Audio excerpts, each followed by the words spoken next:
Good evening. Good evening, and welcome to this Tuesday edition of the Angela Ray Show. I hope that you all have had a great day and you are ready to enjoy part two of Divine 9 Week Sisterhood Edition. For those of you who are catching the broadcast on the replay, thank you so much for hanging out with us.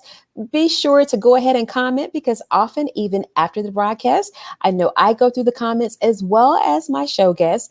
They can still interact with you after the show. For those of you who are jumping onto the broadcast to watch it live, you know what to do whenever you get onto the broadcast, whether you are watching us on YouTube or on Facebook. Do me a favor, go ahead and slide into those comments and let me know where you are watching from. We are starting a little tardy to the party tonight because I had some technical difficulties that were beyond my realm of technical expertise, but I am glad to be here.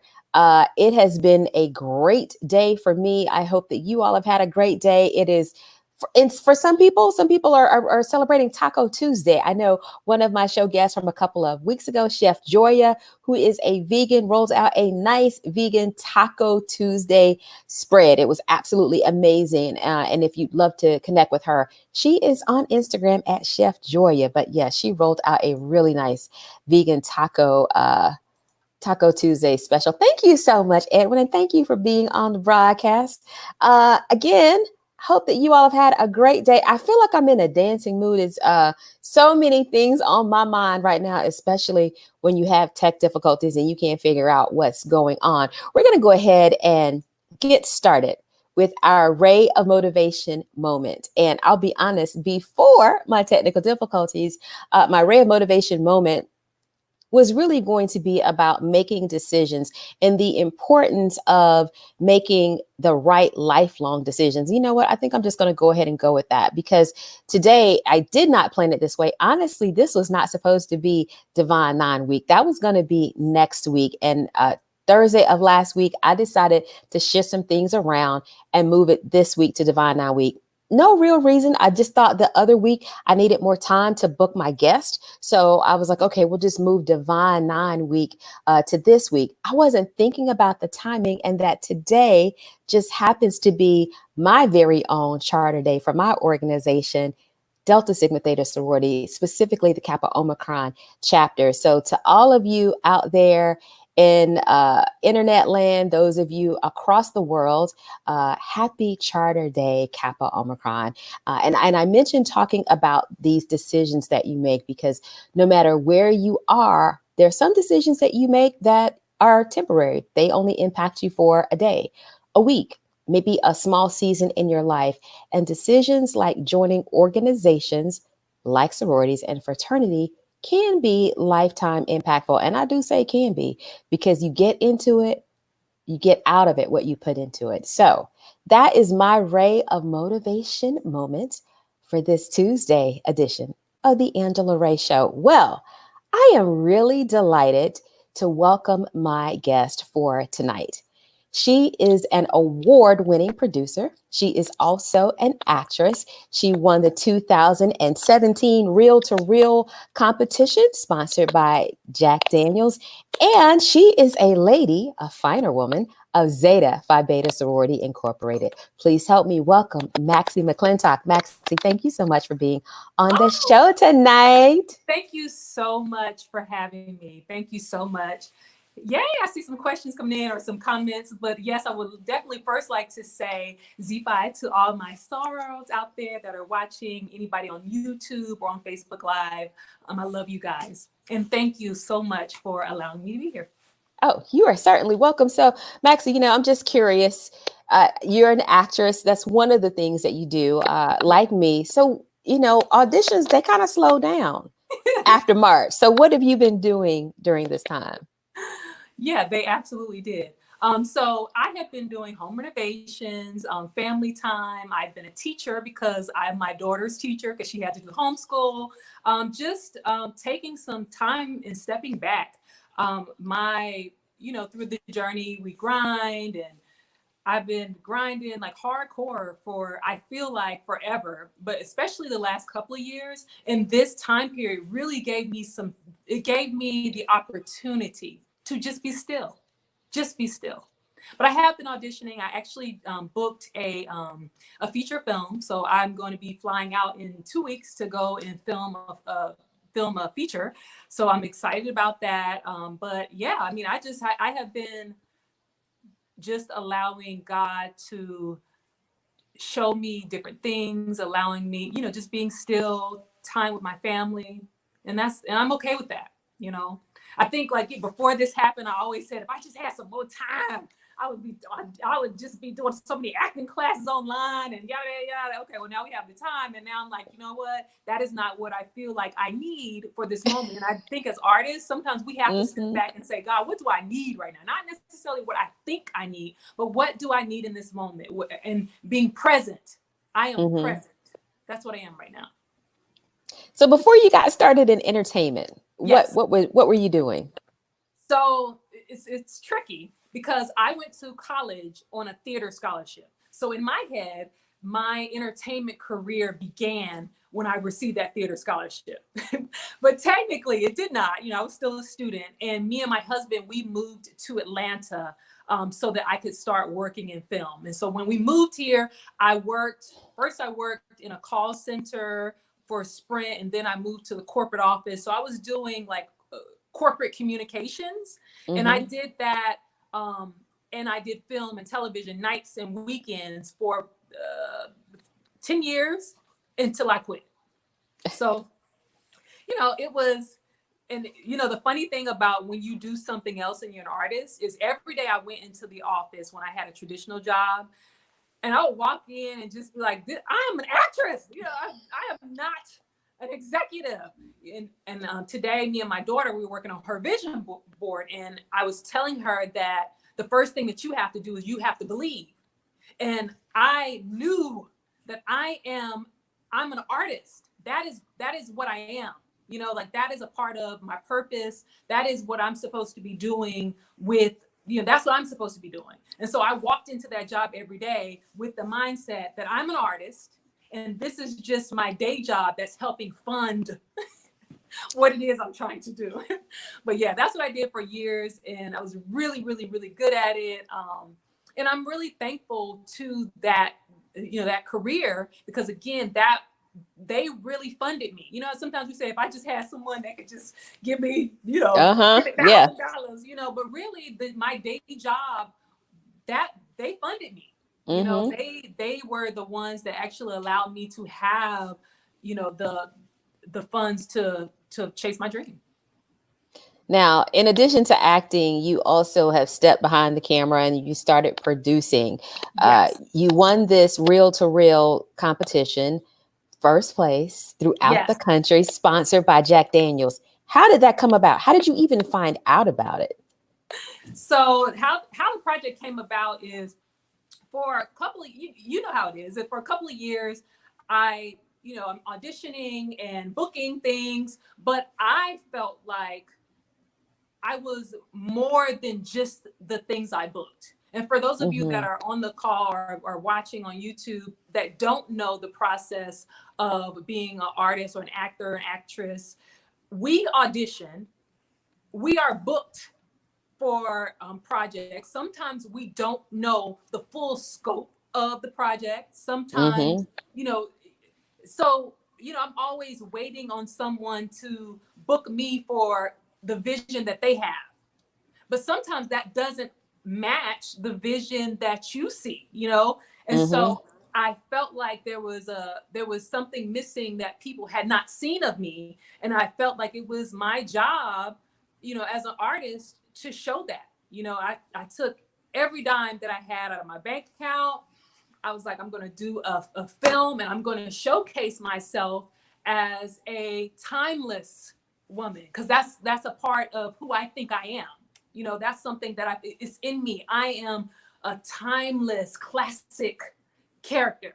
It doesn't really matter what world it is. There's something that is classic about me. And as an artist, we have a responsibility at times to if you can, because again, at times, because being an artist is tricky because we don't necessarily make millions of dollars like people, assume. But as an artist, you have to take control sometimes so that you can show people, what's inside of you. And so that's kind of how I started on the journey of executive producing Soulfire, which won the Jack Daniels Reel to Reel contest, which, it was amazing. It took us about two years it is just a short, but it took us 2 years to do the project.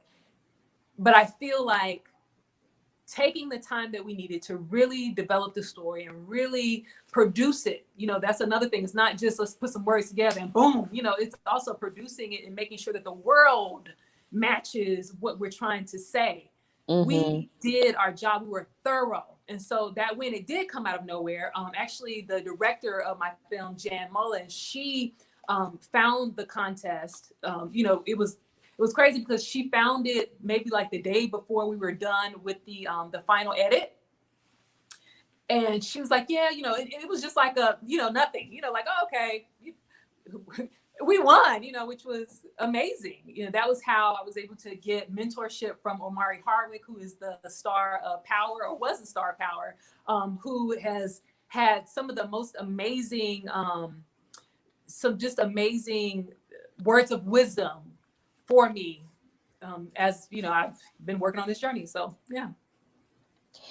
And it was, and I must say, I saw the film. It was incredible. I thought it was, it gave me insight into some things that I can do behind the camera. Yes. I will not give it away for those, because I know is it available on demand on streaming platforms? Not yet.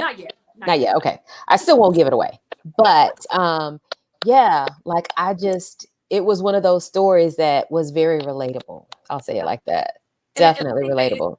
It was helpful for me, like even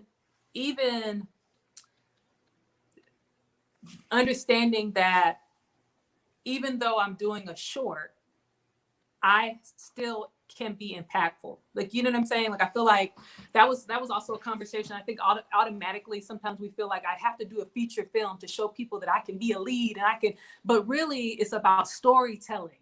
And I think that during that process, I really learned how to develop a story. Like, like, even if it's just 10 minutes, you can really be impactful in telling the story, making sure that the audience feels something in just a 10-minute piece. You can do it, and it will live, and it will give people life and give people hope. And, like, it's, again, all the things that artists that we want. A small project can do that.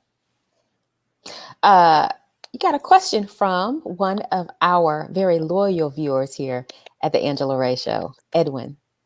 Hey, Edwin. All right, so it says here, I don't have my glasses on, but in recent years, Black actresses with long careers have been sharing the struggles in the industry. How do you know your worth, and how do you keep your integrity? Oh, my goodness. Well, okay. So first of all, you have to know who you are, okay? I know who I am. That's one thing about even deciding if you want to work in this industry. People, inbox me from time to time. They say, oh, I'm interested in, and I always ask them, why do you want to do this? Like, you have to know who you are entering into something like this, because one, the system is going to tell you that you are not enough. So you have to know within yourself that you are enough. And then secondly, you have to have a solid team. That's a must. I don't specialize in contracts, but my agent and my manager, they do. So, again, just being smart, being a business person, that's the business side of entertainment, is aligning yourself with the people that have the expertise to help you along the way. And then it's also, with being strategic.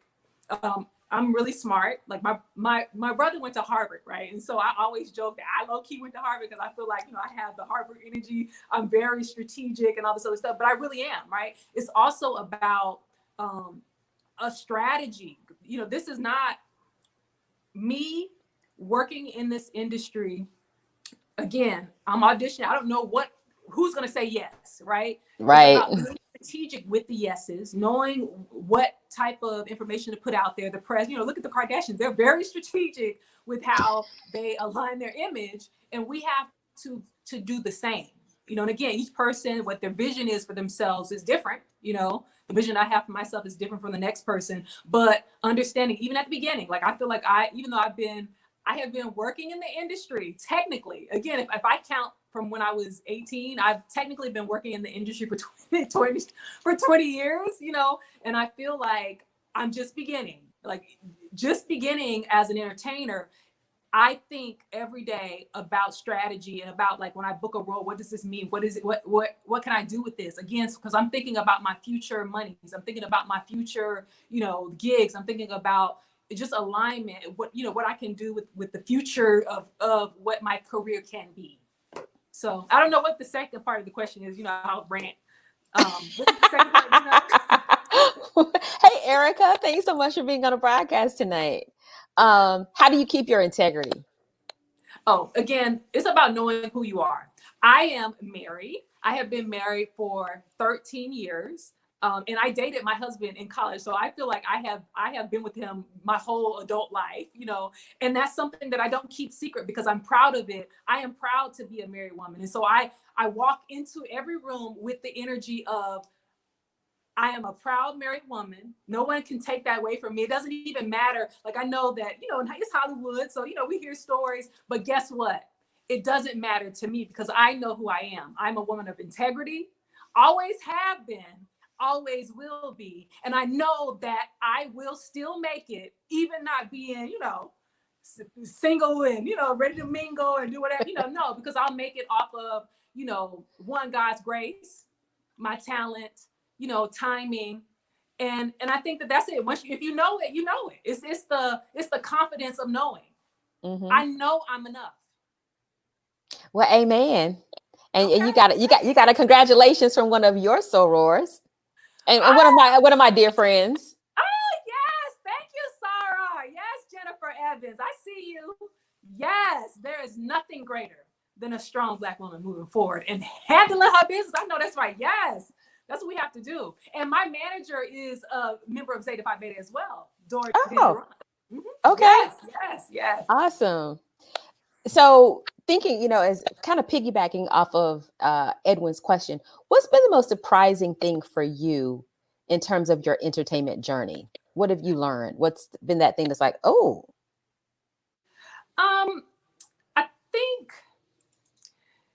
I've learned so many things. I think when I was younger, what I've learned is favor is not fair. Mm-hmm. Girl, talk about it. Talk about it. Listen, favor is not fair. People, again, sometimes people inbox me. They'll say, "Hey, I'm interested in getting into acting. What are your thoughts?" Right? I always tell people, look, you get in here, you get started. Your big break could come tomorrow, mm-hmm. or your big break can never come. Right. That's what you have to be prepared for. Like, that is really the truth. I have seen it all. I know people that don't really care about this and they got in. I know people that are so talented that it will make you lose sleep at night and they've never booked a television or film role. You know what I'm saying? Right. And I think that the most surprising thing is people that are college educated. So again, in my head, my family they're very smart, people going to Harvard, stuff like that. So in my head, the education piece is something that would put you a little bit ahead of the game, but that's not true. That's not true. Sometimes people's looks, if somebody is drop dead, whatever, and they never had an acting, sometimes people, so again, for me, that was something that was surprising to me, that a person could never have taken an acting class, never even, and could get into business. Very surprising. I learned that early on too. We got a question from Leslie from Rochester. Hey, tell us a little bit about the process of finding an agent. I'd love to hear how you landed your first agent. Okay, so again, you could start your search for an agent. You could do a Google search, right? You could send your photos into an agency, any agency USA. You might get a phone call tomorrow with no experience and get picked up just off of your look. You could do years of independent film and theater before you land an agent. That was my process. So again, I went to school for theater. I have a theater degree. And once I finished college with a theater degree, I moved to Atlanta. I started doing short films. So I started when Craigslist was still, I was doing Craigslist, like, okay, let me see what the acting jobs are. And I was booking them, booking independents. And I did that for years because I had a day job at that time, so this was my night and weekend, right? Figuring it out. And at some point, there was a open call for an agent, and that was Jana Van Dyke, the agency that we at once shared. Are you still with Jana Van Dyke? I'm not. Okay. So we had shared that agent at one point. So she had an open call, and I went to the open call, and I was signed. But again, I know people that that was not their process.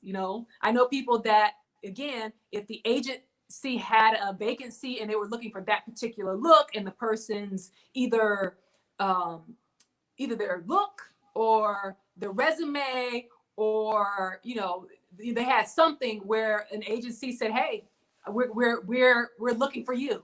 Mm-hmm. So if you are in search of an agency, I would say move forward, because again, anything can happen. I'm not going to tell you that they're going to say no, because again, I know people in every single scenario where if it was God, they said yes.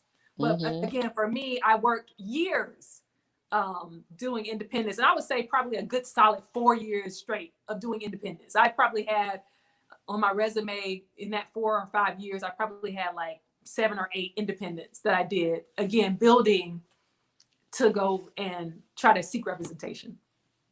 Speaking of that type of building, what role would you say networking has in film and television? Networking is great. Now, I'm not that great at networking, so this is the thing. I'm my daddy's child. My dad, I have never met a stranger, so I'm as nice as you can be, sweet as pie, all that stuff, right? But physical networking events. I'm a mother. I'm a wife. I have that part of my life that I try to balance and make sure I make time for. So some of the like Atlanta is a hardcore networking city. There are a lot of events, there are a lot of things, but I make sure that I try, and again, this is always intentional, strategic. Every year, I make sure that I write down, I want to go to 5 events in a year.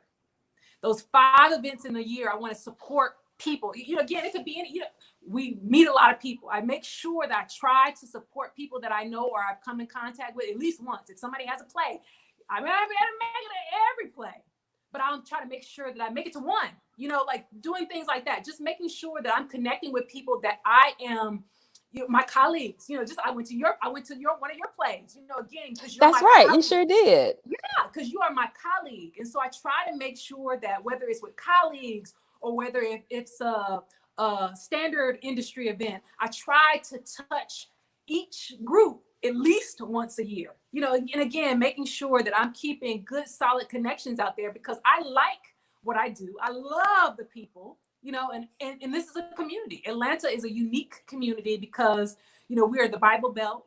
People are, I grew up in Schweinfurt, Germany, because, my dad was in the military, but my parents are from Alabama. So I'm naturally a Southern belle, I'm naturally Southern, and that's the Southern part of, Atlanta. We're creating a different type of Hollywood, very, very down to earth, which is very much my personality. So again, I think that networking is great. And networking is not just, let me go and rub elbows with the casting director. Also rub elbows with your colleagues. Even people that may not be they're people that are rising up, like sometimes I'll go and support people that may not be this far along in their journey, again, because I want just to support people, and so that people feel like, they have a community here in Atlanta. Absolutely. Now, you are a member of Zeta Phi Beta Sorority Incorporated. This is your centennial year. Yes.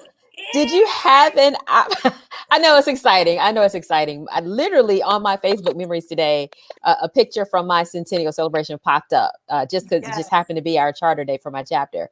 But Yes. did you get a chance to go to DC in January? What if you had an opportunity to do this year to celebrate that milestone? No, I didn't. So my LSs, they went, and I was so like, oh, you girl. But what happened was I was working, so I booked a national commercial, and so I was out of town during that time. But my LSs went, and of course, they FaceTime. Listen, we had celebrated.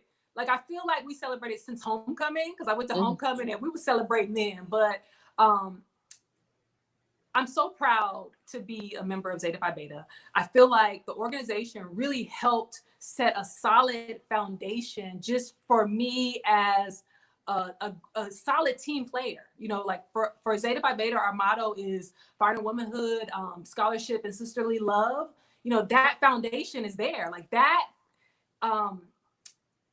it's just a special part of just who I am as a woman. So just to be a part of the organization, having life friends through being a life, I'm talking about, to the grave friends, has been a special, it's like a special part of me as a woman, a special part of my heart. And, we celebrating all year, look, if we can make it to homecoming this year, we celebrate even at homecoming. But yeah, I didn't get a chance to make it. How would you say sisterhood it specifically has impacted your journey? Yeah. So Zeta Phi Beta, and I crossed the fall of 99, right? So Zeta Phi Beta was the first time that I had a chance, because you know how it is. You go from living at your parents' house to college, right? And that was really the first time that I was able to see how I worked in a group environment with other people. That sounds so strange, but it literally was. And it was magical. Like that, like I feel like we were like a bunch of like running it like a corporation. We have the CEO, we have the executives, like making decisions as a group, making decisions as a team, learning how to delegate. Like all of those skills, those are skills that again translate into the business world. Again, business of being an actor, an actress is learning how to delegate, learning how to be a project manager, learning how to lead the group, learning how to be a community leader. All of those little things, I was able to pick that up with becoming a part of an amazing organization, Awesome. Now, you bear a striking resemblance to our former First Lady, Michelle Obama, as well as rising star KJ. I cannot think of KJ's last name, but and I know you know who I'm talking about. Yeah. No, listen. Yes, I do. Yes. So go ahead. No, go ahead. I was actually going to ask you, has I think I should actually sent you something about. I was like, hey, they're looking for a Michelle Obama lookalike. You should jump on this.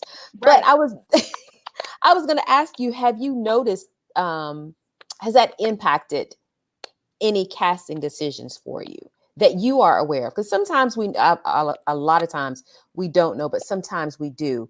Sometimes we're, you look too much like somebody, or whether that person is on the show or not, they don't want people to get confused. So has that impacted anything for you?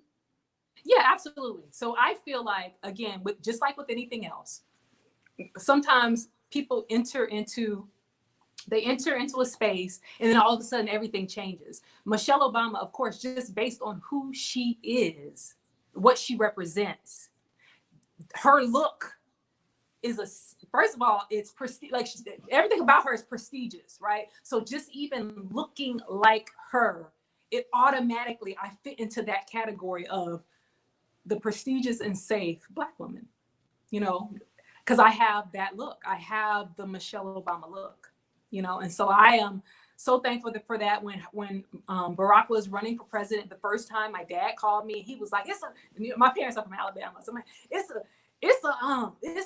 a girl that's her husband running for president and you look just like her, I'm like, oh. So we kind of like, wow, and like she absolutely. But even like a Kerry Washington, again, I think, we got the Jaws like that whole look is a category now. I'm so thankful for it, because as I have matured as an artist, trying to understand what my category is, what my look is, like having Michelle Obama as a guide for this is an educated Black woman. This is the kind of the vibe or the look that Michelle Obama has. That's been great for me, because that also matches who I am. And I think that at the beginning of my journey, I was like, I don't really know where I kind of fit. You know how it is when you're young. Yeah. You're like, I'm not really I'm not the sexy lady. I'm not the tough girl, and just trying to figure out, okay, where do I fit in the scope, in the what category do I fit? So.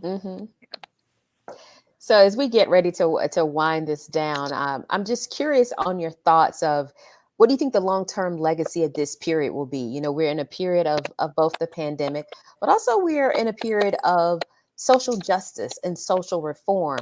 How do you think the long-term legacy will impact our Divine Nine organizations? Because as you know, many of our Divine Nine members are on the front lines of social justice. Just last week, we lost 2 members of the Divine Nine, and Congressman John Lewis, as well as Reverend C.T. Vivian, both members of the Divine Nine.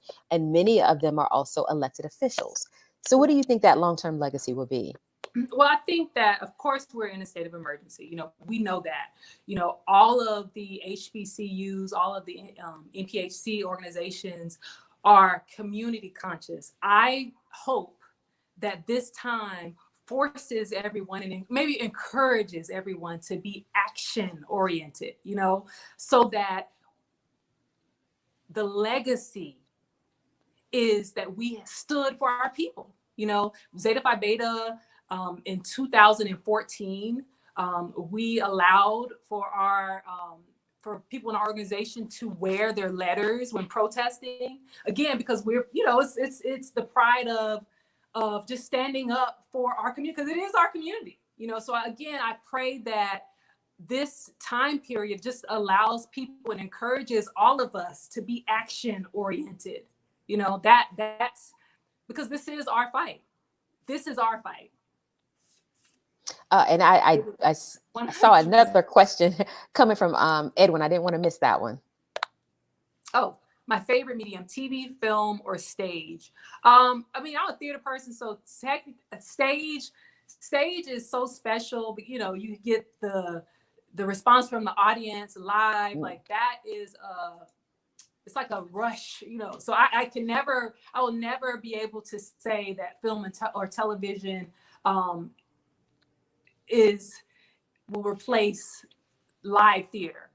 But because of social media, now people have a chance to express how they feel about projects, like on Twitter and Facebook. So again, it's just a different feel. But the in-person feeling, theater will always be in the top spot. But again, Facebook, Instagram, Twitter, seeing people's reactions to films. Like I did a film called Nappily Ever After, about, natural hair, embracing your natural hair. That was it was a really good movie, and it was a good movement. Again, shifting the culture, which is important as storytellers, is shifting the way that we're seen in the culture. So yes, this is our fight. Yes, this is our fight. I just saw a comment come through. This is our fight as a people. Everybody, everybody in the NPHC, every single group, this is our fight. Black Lives Matter, bottom line. So every organization like Zeta Phi Beta, we have like an initiative. It's called the let me see. I can't remember the name of the initiative, but we have an initiative to go in and a social justice fight. So just having your organizations, having initiatives with structured guidelines on how we're going to go into our communities and affect change. That's really important. Every single organization has to do that, should do that. And yeah, we'll see. Well, awesome. You can connect with Maxie on Instagram. Her Instagram is scrolling at the bottom of the screen. Any final thoughts? Anything else you want to share before we wrap this up? No, I would just say, thank you for having me on, first of all. Secondly, for everyone who is watching, whether you're an artist or you are not, pray for me, pray for Angela, pray for all of the artists out there trying to trying to stay afloat in this industry. We appreciate your prayers. We need your prayers, and we are sending prayers back to you. Amen and amen. And you know what? I'm gonna say this on the air. I could have said out there, we're gonna do lunch. We really are gonna do lunch. When I was looking back through our text messages, I was like, really? How many times have we said we was now, you've been to my play. I came to see your movie. I've been to your house. We still haven't done that. We still haven't done that lunch though. It's okay because we will. See, we will. We will. Yes. Definitely. Oh, here's one more question from Leslie before we wrap up. Oh, Nappily Ever After is a great book. Yes, it is. Any other book to movie projects in the works? No, not in the works. Not in the works that I know of, but I'm about to go shoot another Christmas movie. So I did a Christmas movie last year that was called Dear Santa, I Need a Date. And it was starring Ray J. And it was a really cute movie. But now this year, I just booked a true Santa Claus movie. And I'm excited about that. And I just did a film called Son of Sheba, where I played the Queen of Sheba. So technically, the story of Sheba is in the Bible. So that's another book to film. Yes. I like how you work that all in there like that. We may do that, Edwin. We may do that. Thanks for the suggestion. Edwin was saying let's working together. Yeah, it's just a matter of time, I'm sure. A matter of time. Oh yes. All right, Maxie. You'll be on all the sets. Angela be at every project. Like I had started, it was at one point where I was like, okay, Angela is on every show on television. Okay. I have a lookalike too. Just like you, I have a lookalike. No, I do. No. I have a look. Charlotte Hazard. Let me tell you. I'm gonna tell you how much we look alike. And we're just all off subject. But for those of you who are watching, go ahead and look for Charlotte Hazard. She's an actress. I look like her so much that I walked into an acting workshop, and the casting director, who I knew, we know when we've met somebody. I'd never met him before. He kept saying, "Oh, I remember you," and I was like, "No, I've never met you." And I'm trying not to argue with the casting director. I was like, "I promise you, I would remember if I met you." And literally, so he's going on with the workshop. 20 minutes in, he's like, "Oh, Charlotte Hazard. That's who you look like." I have since met her. Literally, what happened was we both were at an audition. She had signed in before me. So she was in the room. Atlanta market. Yeah. So she was in the room. And when she came out, I said, "Charlotte?" And she's looking at me like, "Do I know you?" I said, "You don't know me." But yeah, we look alike. And so sometimes you might get confused. And so we took a picture. We've since become Facebook friends. We've hung out together and everything. But yeah, it is interesting how that happens. So sometimes it might be Charlotte that you see, and it's not always me. Great, because I can just see me now. Angela, hey. Right. Yeah. But when I saw her, I even showed a video, one of her projects, to my mother, and my mom was like, "Oh, y'all do look alike." So when mama say it, just like your daddy called you. Oh yeah, when your parents can see it, it's really. It is definitely that's how I feel like KJ. I inboxed her when her last project, Fatal Affair. Okay. Yeah, people were inboxing me, or Black AF, or whatever, but they were inboxing me thinking it was me. I'm like, "No, it's not me." So I inboxed her, and she was like, "We do look alike." And I was like, "Oh, I know. You my she is also in Fatal Affair. Is she? She is. So I won't spoil that for you. But yeah, she is also in Fatal Affair. Well, Maxie, thanks so much for hanging out with me tonight on the Angela Ray Show. Enjoy the rest of your centennial year. I know the pandemic has made it not so great to be able to convene with people, but hopefully before the year is out, you have an opportunity to do some fun stuff in person. Absolutely. All right, we'll do lunch one of these days. Thank you for having me. You're welcome. And bye, you guys. Have a good night. All right, bye. All right, that is it for this Tuesday night edition of the Angela Ray Show. Again, thank you so much for hanging out tonight. Sorry about the late start and our technical difficulties, but it happens and we keep doing what we do. So as always, I would just like to remind you of Ray of Motivation number 54. Cleaning a mirror does not change the person who is reflected in it. Until next time, I encourage you to go out and be the change. Have a great evening.